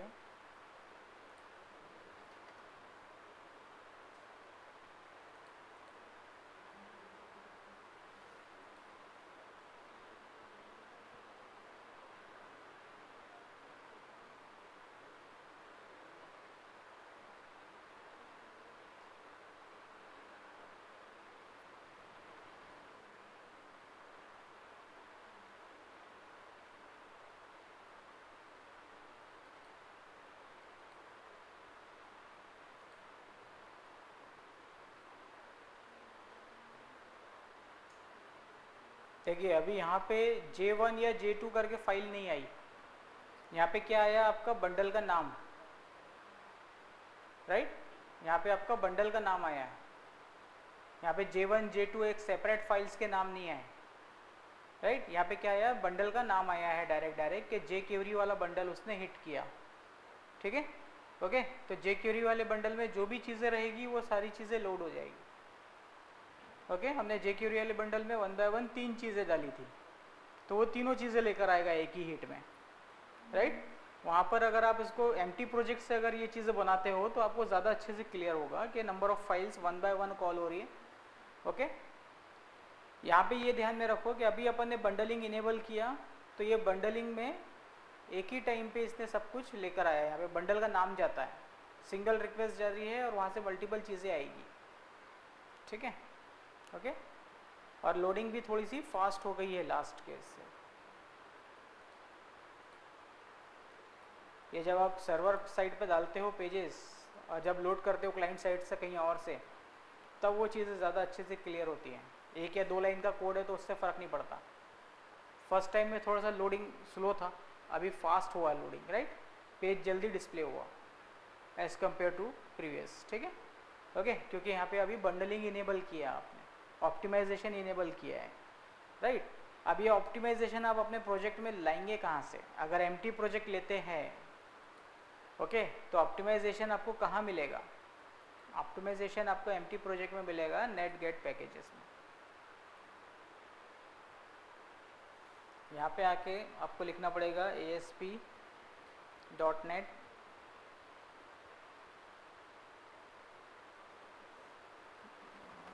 इंस्टॉल्ड है ब्राउज़र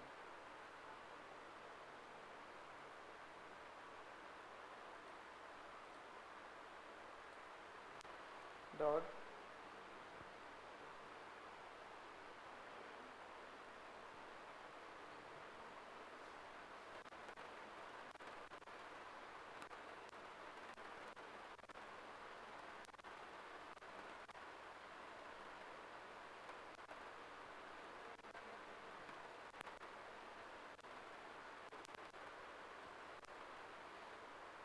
देखिए यहाँ पे एक फाइल ऐड होंगी ऑलरेडी यहाँ पे इसके अंदर में,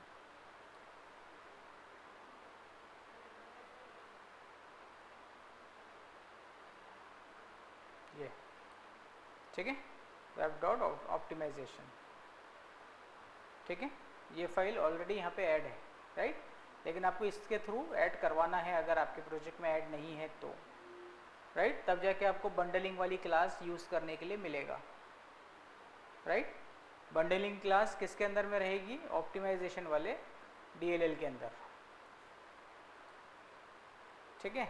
अगर आपको देखना ही है तो आप इसको बंडल कलेक्शन के ऊपर में F12 करके देख सकते हैं, ठीक है। ये देखो वेब डॉट ऑप्टिमाइजेशन वाली क्लास नेम स्पेस पे आपका क्लास है बंडल कलेक्शन, उसके अंदर में डिफरेंट बंडलिंग आप कर सकते हो, जैसे डिक्शनरी की बंडलिंग है, लिस्ट है, ठीक है, ओके। ये सारा कुछ जो है वो ऑप्टिमाइजेशन वाले DLL के अंदर में रेफरेंस में।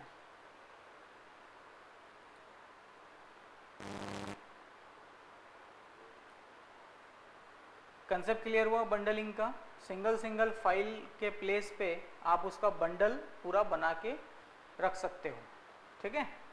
और जहाँ पे भी आपको इसको यूज़ करना है फिर तो आप उसको यूज़ कर सकते हो। जैसे व्यू के अंदर में आप देखेंगे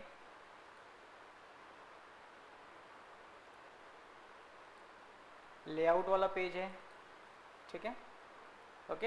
यहाँ पे देखिए स्क्रिप्ट डॉट रेंडर, डायरेक्टली एक ही लाइन लिखा है। अब इस बंडल के अंदर में हो सकता है 10 हो, 50 हो, ठीक है, लेकिन यूज़ करते वक्त आप क्या कर रहे हो? सिर्फ एक लाइन, ठीक है। इस एक लाइन से सारी चीज़ें लोड हो जाएगी, ओके। उसी तरह से CSS, ठीक है, CSS का बंडल बनाया है तो CSS फाइल लोड्स हो जाएंगी सारी, क्लियर है, राइट। तो ये बंडलिंग वाला कंसेप्ट हो गया पूरा, क्लियर है आपको, राइट। ये यूज़ कहाँ करना है, कैसे करना है, उसका भी सिंटेक्स लिख के रख लीजिए आपके पास। At script dot render, then उसके बाद में उस बंडल का नाम, जो भी बंडल है, ठीक है। ओके, कुछ फटा लगता।